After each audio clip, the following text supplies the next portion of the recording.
এই যে মিরপুরের ধান খেত আইছে বউয়ের দোয়া ক্রিকেট টিমের প্রেতাত্মা ভর করছে টিম ওয়েস্ট ইন্ডিজের উপরে। কি টিম আসিল ড্যারেন সামিদের যুগে, আর কি টিম আইছে এখন আকিল হোসেনদের যুগে। মানে এমন জাতা একটা অবস্থা। 30 ওভারের ভিতরে ওয়েস্ট ইন্ডিজ প্যাকেট সিরিজটা জিতে গেছি, কিন্তু আক্ষেপ থাকে গেছে সৌম্য সরকার এবং সাইফ হাসানের দুইটা সেঞ্চুরি। এই দুইটা সেঞ্চুরি যদি হইতো মানে কিছুটা ভালো লাগতো। মেডিয়েশন মিরাজের বিরাট বড় সফলতা, ফাইনালি সে কামব্যাক করছে। আজকে সে 2টা উইকেটও পাইছে এবং এজ এ ক্যাপ্টেন হিসেবে সে সিরিজটা দিচ্ছে। কোথায়? মিরপুরের মাঠে। সাইফ হাসান আর সৌম্য সরকার যে দুর্দান্ত স্টার্টিংটা করছে, 25 ওভার পর্যন্ত বাংলাদেশ খেলছে। লিটারালি মনে হচ্ছে যে বাংলাদেশ অস্ট্রেলিয়া হয়ে গেছে। 25 ওভারের পর থেকে বাকি 25 ওভারে 120 রান হয়েছে এবং লর্ড নাজমুল হোসেন শান্ত আর বিশেষ করে কবি হৃদয় দুজনের পার্টনারশিপ দেখি জাবেদ উমর বেলি মার হয়েছে, হাবিবুল বাশার ভাইয়ার কথা মনে পড়ে গেছে।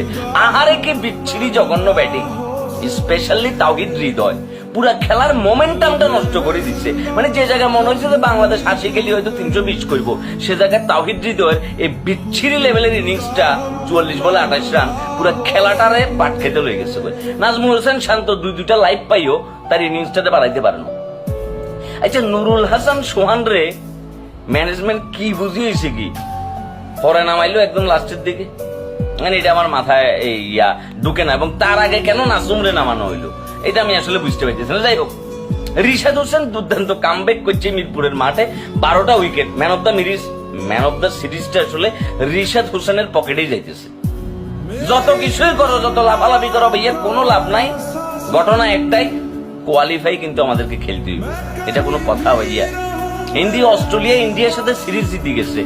অস্ট্রেলিয়ার মাইয়ারা আবার নিউজিল্যান্ডের মাইয়াদের লোকে খেলতেছে। আর ফাইনালি মিরপুরের মাঠের ভিতরে আমরা আমাদের নিজেদের জাত চিনাইছি যে আমরা যে মাঠে কতটা ভয়ঙ্কর সেটা আমরা প্রমাণ করছি। আফগানিস্তান আমাদেরকে যেমনি করে আফগান ওয়াশ করলো, সেই লজ্জা থেকে বাঁচবার জন্য আমরা ওয়েস্ট ইন্ডিজে ডাকিয়ে নিলাম মিরপুর মাঠে এবং ফাইনালি প্রথম ম্যাচটা আমরা জিতলাম। দ্বিতীয় ম্যাচে আমরা সুপার ওভারে হারিয়ে গেছি। সুপার ওভারে যেই ম্যাচে আমরা সুপার ওভারে দুর্দান্ত বাজে খেলছি।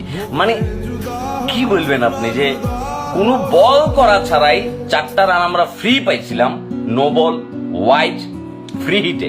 সে জায়গায় আমরা 6 বলে 7টা রান নিতে পারি নাই, আমরা সুপার ওভারে হারিয়ে গেছি। এবং আমাদের ক্যাপ্টেন মেহেদী হাসান মিরাজ বলতেছিল সুপার ওভারে আমরা নতুন, তো আমাদের একটা ভালো অভিজ্ঞতা হলো, তো এটা আমাদের কাজে লাগবে ভবিষ্যতে।